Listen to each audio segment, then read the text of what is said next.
Hey, you're here. That's good. It's 2:56 a.m. and the hospital is breathing differently at this hour. Quieter, slower.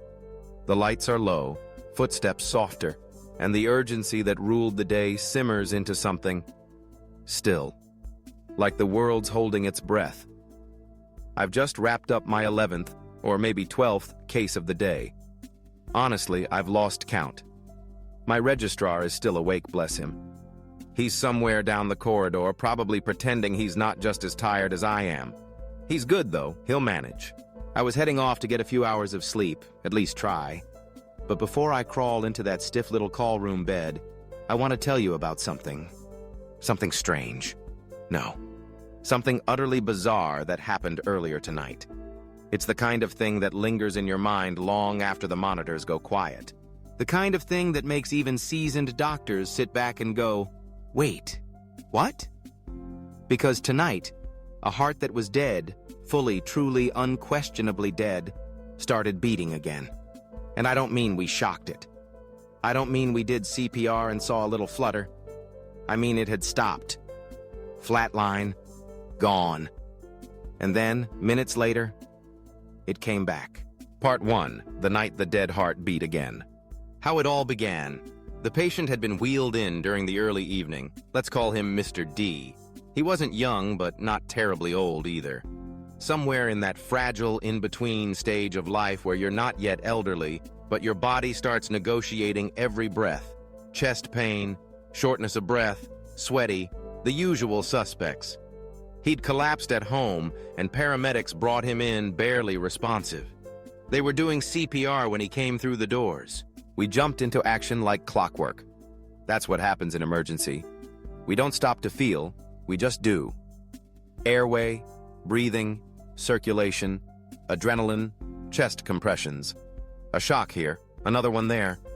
It was a textbook code blue, chaotic but coordinated. Alarms screaming, gloves snapping, voices overlapping, that hum of controlled panic. We gave it everything. But after 30 minutes, we called it. No pulse, no movement, no rhythm. Just that flat, accusing line on the monitor. The final signature of the heart's resignation, time of death, 1947. The stillness, after. There's a strange silence after you call time. Everyone sort of stops moving. You'd think it would be loud, people talking, cleaning up, maybe even crying, but it's not. It's quiet. Even the machines seem to hush, and in that stillness, we just stood there for a second. Not out of sentimentality, doctors can't afford that luxury, but because there's always a breath of, could we have done more? We didn't linger. The team slowly peeled off, one to fill out forms, another to alert the family. I stayed behind to write up the notes, dictating the story of this man's final moments. He lay there, chest uncovered, eyes half-lidded, nothing dramatic, just still. And then, the impossible. I heard it before I saw it. That unmistakable blip. Just one. I looked at the monitor, it was still flat. Another blip. Then two, then three, then a rhythm, a perfect sinus rhythm. I froze. I checked for a pulse. Nothing. But the rhythm, it was real. A genuine organized heartbeat showing on the monitor. A clean PQRST, no artifact, no interference, not some glitch or leftover signal. A heart that had stopped for nearly 5 minutes was now beating again. On its own, no CPR, no drugs, no electricity, just back. Is this a joke? My first thought was that the monitor had gone haywire. They do that sometimes, you know? You get a lead placement error or someone nudges a wire and the machine shows a rhythm even though the heart hasn't caught up. But the leads were fine. Nothing had moved. So I called in the nurse. She came in, looked at the screen, then at me. Is this a joke? I shook my head. We checked again for a pulse. Still nothing. But the heart was clearly trying. So we restarted the protocol. CPR again. More adrenaline. Another shock. And suddenly, there it was. A real pulse. Blood pressure climbing. Lungs inflating. He came back. Alive. But for how long? Now, before you get too hopeful, let me clarify something. Yes, the heart came back. Yes, he had a pulse. Yes, he was technically alive again. But this wasn't a movie miracle. This wasn't the triumphant swelling of music as the patient gasps and hugs their loved ones. He didn't wake up. His pupils were fixed. His brain hadn't followed the heart, and maybe it never would. But still, a heart that was dead had come back. And we didn't make it happen. It did it by itself.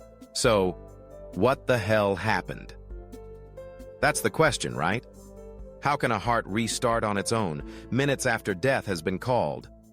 There's actually a name for this. Reperfusion arrhythmia. Sounds fancy, doesn't it? In simple terms, it's what happens when blood finally returns to heart tissue that's been starved of oxygen. That sudden flood of oxygen and nutrients. It's not always a good thing. Sometimes it's too much. The cells freak out. They go into electrical overdrive. The heart can spasm, twitch, even fire up a rhythm again. But here's the kicker. That rhythm doesn't mean life. Not always.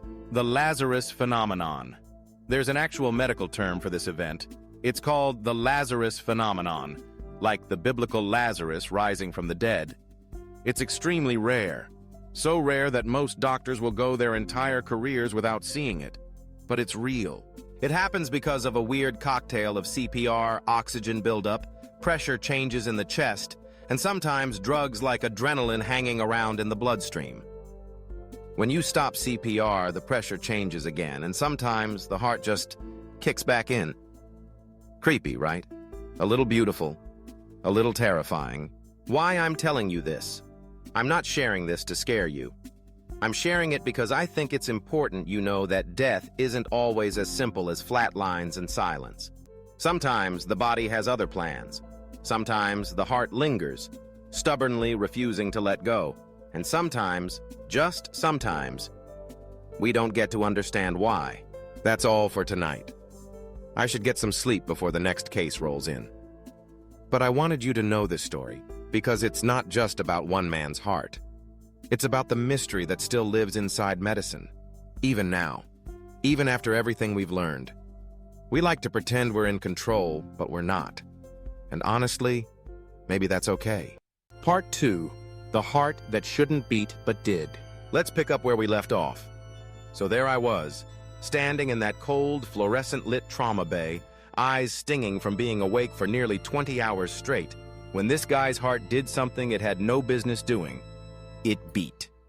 Let me be clear. It wasn't just a twitch or a blip. It was a full contraction. A real, rhythmic lub-dub. And not just 1, 2, 3. It was coming back into sinus rhythm. But wait, how? We'd already stopped the resuscitation. We had called the time. The patient was, by every definition that matters in a hospital, dead. I looked at the monitor, then back at the body, and honestly, I felt a cold chill run down my spine.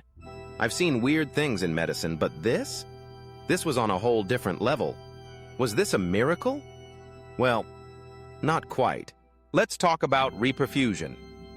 Injury.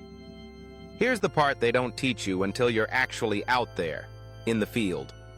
A heart that's been starved of oxygen for long enough is like a dry sponge sitting in a desert. It's not dead right away. It waits, suspended in this terrifying limbo. But the moment blood flows back in, whoosh, there's this sudden burst of chemical chaos. That's reperfusion. It sounds like a good thing, right? Blood returning, oxygen, life. But ironically, reperfusion injury can be more dangerous than the lack of blood itself. The sudden re-entry of oxygen causes a massive surge of free radicals and inflammatory chemicals, which damage the tissues even more. It's like waking up a starving tiger and throwing steak at it. Yes, it's eating again, but now it's also tearing up everything around it. So what we saw that night, what looked like a heart magically coming back to life, wasn't resurrection. It was cellular backlash. The myocardium, heart muscle, had been ischemic, starved of oxygen, long enough that when the blood returned, it triggered a brief spasm of electrical activity.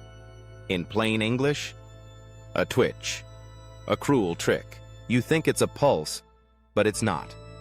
Let me tell you something dangerous about that moment. Hope.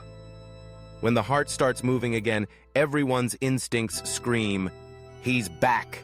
Restart CPR! Get the defibrillator!" But it's a lie. And if you don't know that, you'll waste time. Precious time. Maybe even mislead a family into thinking their loved one has a chance. The heart might squeeze a few more times. It might generate a little blood pressure. But unless there's a sustained rhythm, unless there's organized electrical activity and perfusion, he's still gone.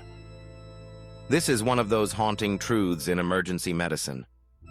Sometimes the body plays one last joke before the lights go out for good. And let me tell you, it never stops feeling eerie. Why did that happen, Doc? Good question. Let's zoom in on the biology a little more.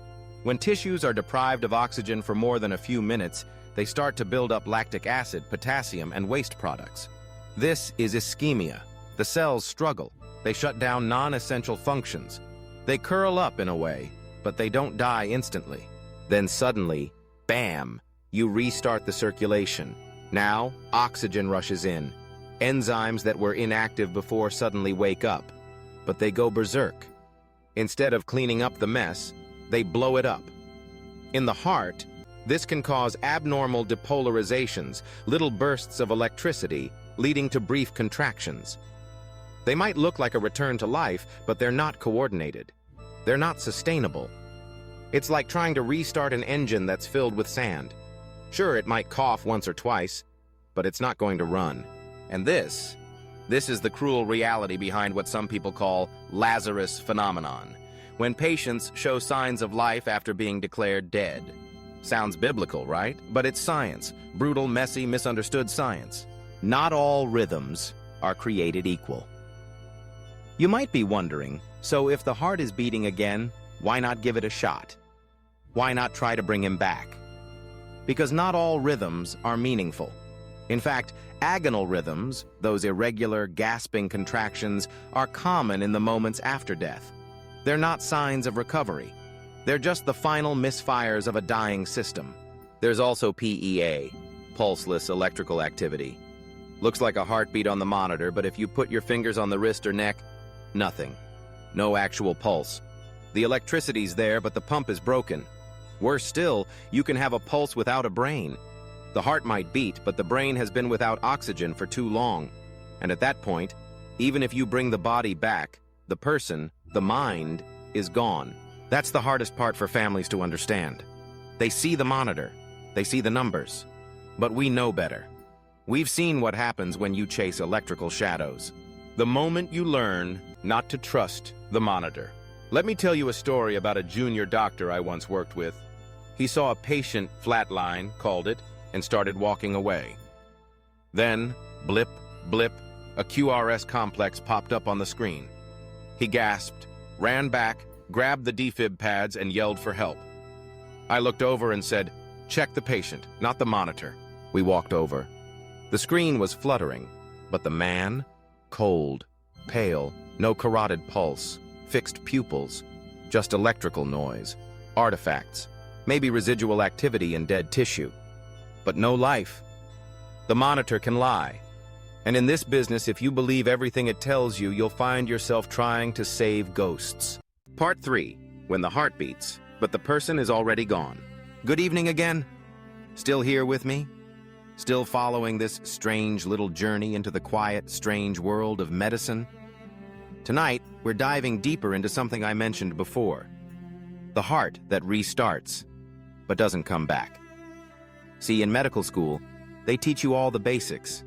How the heart works, how the lungs inflate, what to do in an emergency. And when someone collapses, stops breathing, and their heart flatlines, what do? We jump into CPR, chest compressions, epinephrine, adrenaline, defibrillator. It's a battle.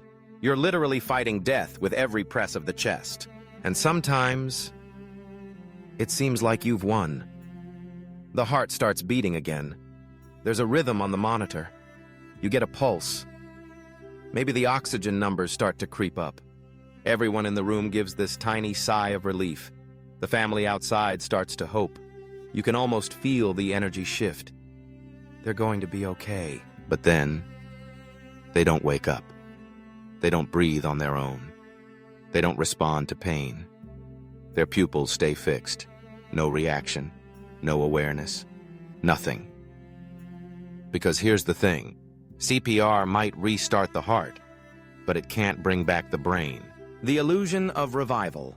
It's one of the cruelest illusions in emergency medicine. We pour adrenaline into the veins. We pump the chest rhythmically, religiously. The heart, like a tired engine, turns over. But it's just the engine. The driver is gone.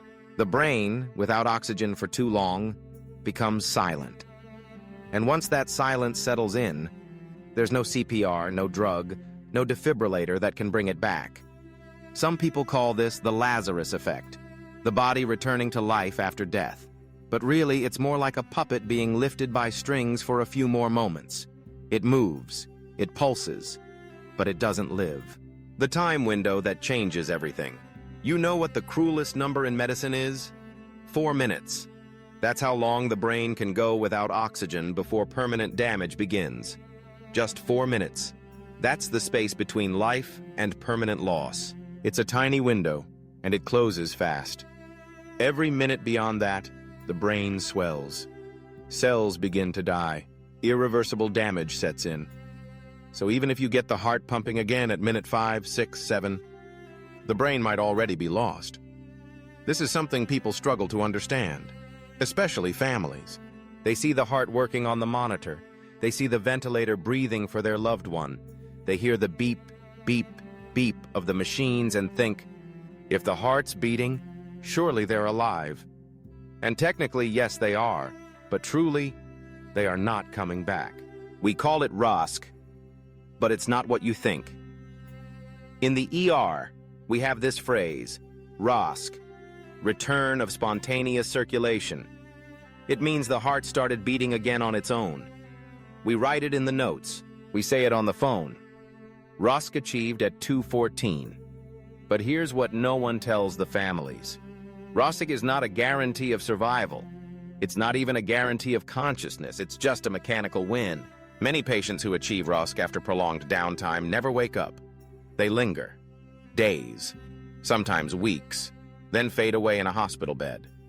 Their hearts beat, but they're not here. The quiet conversation in the hallway.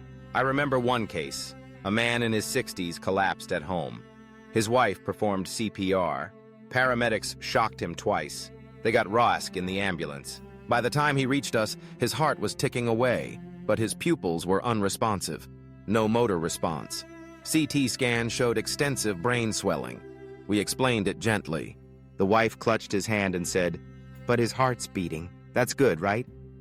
I wanted to say yes. I wanted to say he had a chance. But the truth? His heart is beating, ma'am. But he may never wake up. She didn't cry at first. She just stared at the monitor, listening to that beep, beep, beep, like it meant something it didn't. A heartbeat is not a life. And that's the hardest lesson in medicine. We spend our lives believing the heart is the center of everything. The heartbeat is a symbol of life, of love, of presence. But in critical care, in resuscitation, we learn the heartbeat is only part of the story. Sometimes it's just noise. Sometimes it's just a machine doing its job. Sometimes it's a shell that's already empty. So what does it mean when we bring someone back? Are they truly back? If they'll never speak again, never wake up, never hold their child's hand? Medicine has the tools to restart a body. But life? Real life? That's something else entirely.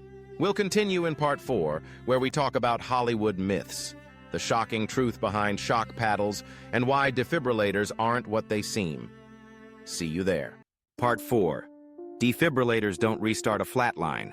Sorry, Hollywood. Let's get into something juicy. You've seen it 100 times on TV. Someone collapses. The heart monitor flatlines. A doctor yells, "Clear!" They slam 2 paddles onto the chest. The body jerks. The monitor blinks.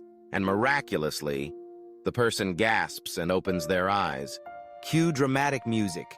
Cue emotional reunion. Cue, we saved them. Here's the truth, straight from a night shift doctor. That's complete fiction. It's dramatic, it's gripping, but it's not real. What a defibrillator actually does. Let's start with what a defibrillator is supposed to do. It doesn't restart a stopped heart. No. What it actually does is stop a heart that's beating the wrong way. Let me explain. Sometimes the heart doesn't stop completely. It just starts beating chaotically, like a crowd screaming with no rhythm. We call this ventricular fibrillation, or V-fib for short. The heart is moving but not pumping blood. It's just shivering aimlessly. That's when the defibrillator steps in. It delivers a strong, sudden electrical jolt, a reset, like turning off a malfunctioning computer and hoping it boots back up cleanly. It doesn't start a stopped heart. It interrupts a bad rhythm in the hopes that the heart's natural rhythm takes over. So, if the heart is flatlined, what we call a systole, then shocking it does absolutely nothing. It's like throwing a match at a wet log. You can't shock a flatline. This is the key point. Flatline equals dead. There's no rhythm, no electricity, no motion, nothing to fix, nothing to shock. If you defibrillate a flatline, it's like trying to fix a blank TV screen by changing the channel. There's no signal to work with. And yet every TV show, Grey's Anatomy, House, Chicago Med, you name it, gets this wrong. They show doctors shocking flatlines all the time. And the patient wakes up every single time. It's Hollywood magic, but it's not medicine. Real medicine is less cinematic and much harder. You know what real resuscitation looks like? It's messy. It's exhausting. It's a room full of people sweating, shouting numbers, timing medications, pumping on a chest, switching roles every 2 minutes because your arms are shaking. There's no music, no emotional slow-mo, just urgency. You look at the monitor and hope you see something shockable. A V-fib, a V-tac, anything but a flatline. Because flatline, that's the worst screen of all. It's silence. Finality. We still try, of course. We give epinephrine. We continue CPR. We talk to each other in short, clipped sentences. How long down? Any bystander CPR? Pupils? Any rhythm yet? But in our minds, we're already preparing for the possibility that this one isn't coming back. Why this misunderstanding matters. You might be wondering, okay, so Hollywood gets it wrong. Why does it matter? It matters because real families expect movie miracles. They see someone flatline and they think all we need is a shock. They ask, why aren't you shocking them? Just use the paddles. And when we explain that it won't work, that it doesn't help, they feel like we're giving up. They think we're withholding care, but we're not. We're just practicing real medicine, not television drama. Sometimes, the most heroic thing is knowing when to stop. We're trained to fight for life, but we're also trained to recognize death. When there's no electrical activity in the heart, no response to medication, no signs of brain activity, sometimes the most compassionate act is to let go, to stop pounding on a chest that won't come back, to stop injecting adrenaline into a body that's no longer there. It's hard. We don't like it. But we've learned that medicine has limits. And more importantly, that dignity matters. A peaceful death is not a failure. It can be the last gift we offer. The reality behind the screen. So next time you see a dramatic hospital scene on TV, with the flatline turning into a miracle recovery, just remember, it's a fantasy. In the real world, things are slower, quieter, more painful, more honest, but they're also more human. Because while we can't always bring people back, we can make sure they leave this world with gentleness, not drama. In Part 5, we'll explore the dark miracle of DNR, the Do Not Resuscitate order, and why it's not giving up, but a courageous, powerful choice. Let's talk about how sometimes choosing not to fight is the bravest fight of all. Part 5, the courage to say enough. Understanding DNR. Pull up a chair. Tonight's story is quieter than flat lines and shock paddles. But in many ways, it's the most important one, because eventually every patient, every family, and every doctor has to face the moment we stop. We call it DNR, do not resuscitate. 3 letters, 9 syllables, endless misunderstanding. People think DNR means we abandon them, that we fold our arms, shrug, and walk away. Or worse, that we secretly want the patient to die. None of that is true. So let me tell you what DNR really is, why it matters, and why sometimes refusing the fight is the bravest fight of all. 1. The night. Mrs. L looked me in the eye. She was 83, but with the posture of someone who once danced ballet. Stage 4 heart failure, lungs filling with fluid every other week. I'd drained her chest 17 times in 6 months. One night, while I was taping the new drain in place, she said, "Doctor, you know this can't go on forever." I nodded, busy with sterile gauze. "I've signed the papers," she added. "No CPR, no shocks. Please tell your team." Outside her room, her daughter clutched a folder of printed research and whispered, "Is Mom giving up?" I told her the truth. Mrs. L wasn't choosing death. She was choosing how she would die, and just as important, how she would live until then. 2. What resuscitation really looks like. We romanticize CPR, a quick push on the chest, a dramatic gasp, gratefully reunited families. Reality is harsher.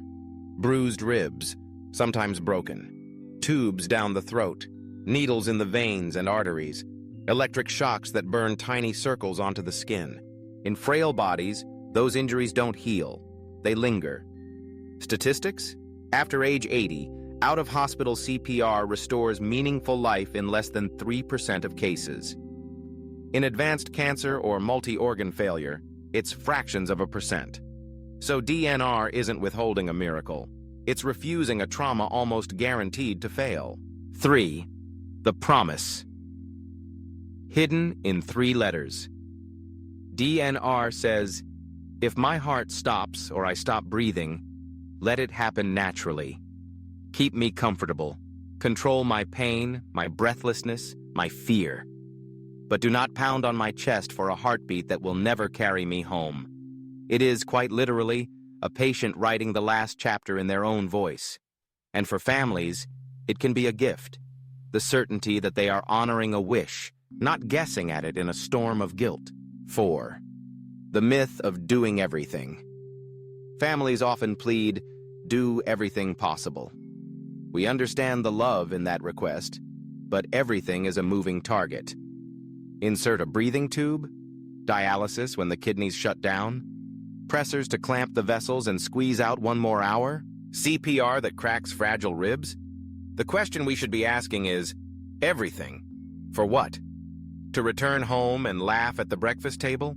Or to spend the last sunrise in a maze of tubing? Doing everything sometimes means doing everything to the body, but nothing for the person. 5.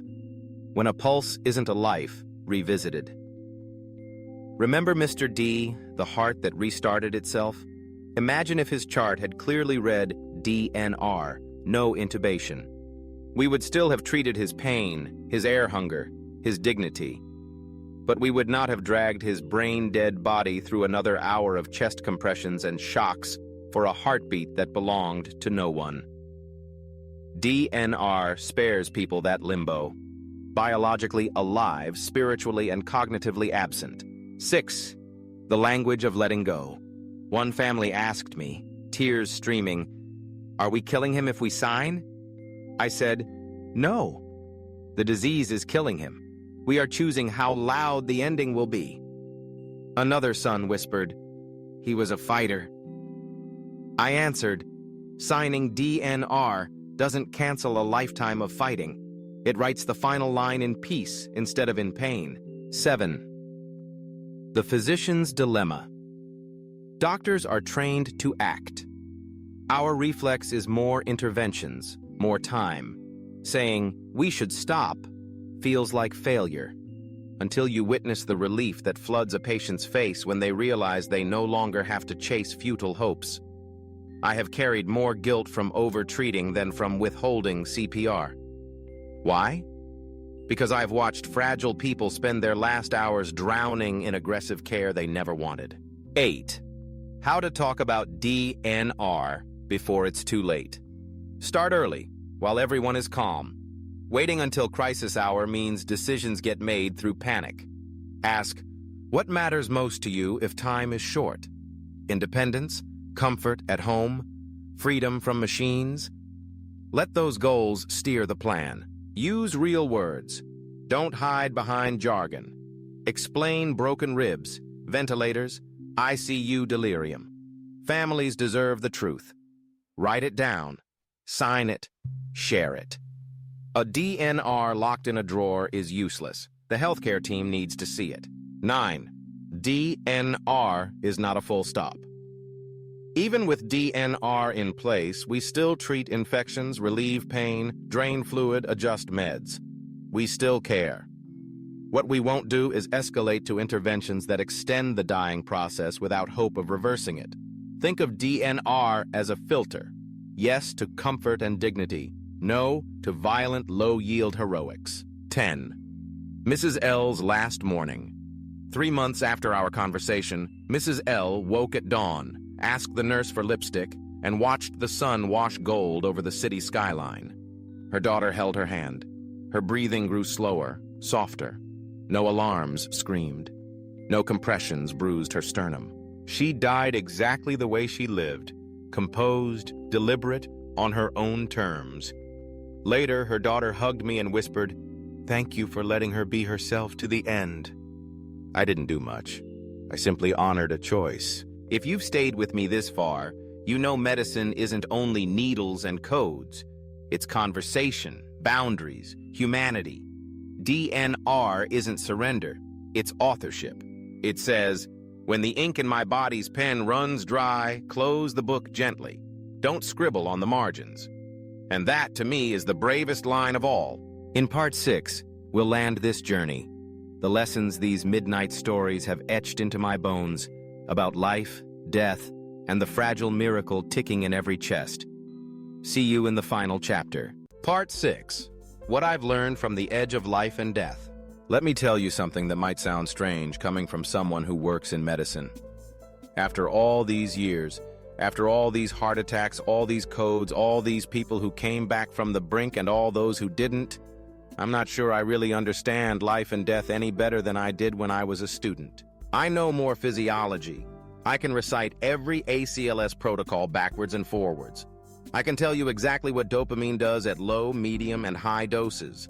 I can predict how a patient's blood gases will look just from glancing at the ventilator settings. But when it comes to the deeper questions, the moments where a heart stops and then miraculously restarts, or doesn't, I still feel a little like a spectator in someone else's mystery. You see, medicine teaches you to be methodical, to trust numbers, to measure, to verify. But life? Life doesn't play by our rules.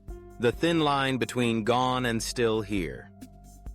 There have been moments, more than I can count, when I stood beside a patient after 40 minutes of CPR, after 4 rounds of adrenaline, after the monitor flatlined, and I felt sure it was over. Not just biologically, but cosmically. The kind of silence that doesn't just mean the heart stopped. It means the story has ended. And yet, I've seen that story turn one more page.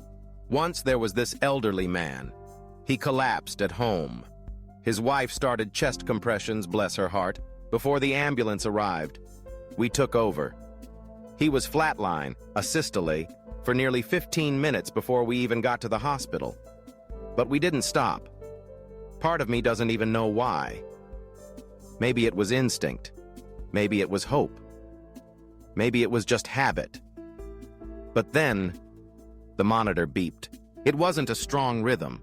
It wasn't stable. But it was something. And he lived. He walked out of the hospital 3 weeks later, holding his wife's hand. How do I explain that? I can't. Not fully. Was it biology? Maybe. Was it a statistical fluke? Possibly, but part of me thinks it was more than that. A kind of stubbornness of the soul, where medicine meets mystery. There's a strange humility that comes with being a doctor. You train for years, thinking you're becoming an expert, and in some ways you are. But what no one tells you is, the more experience you gain, the more comfortable you have to become with not knowing, not controlling, not fixing. Some days the medicine works like magic. Other days it's like screaming into the void. You can do everything right, everything, and still lose someone. And then you watch another person pull through after you've all but given up.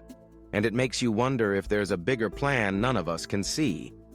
I've stopped believing in absolute certainty. I still believe in science, deeply. I believe in protocols, in peer-reviewed evidence, in practicing with care and precision. But I also believe in something else.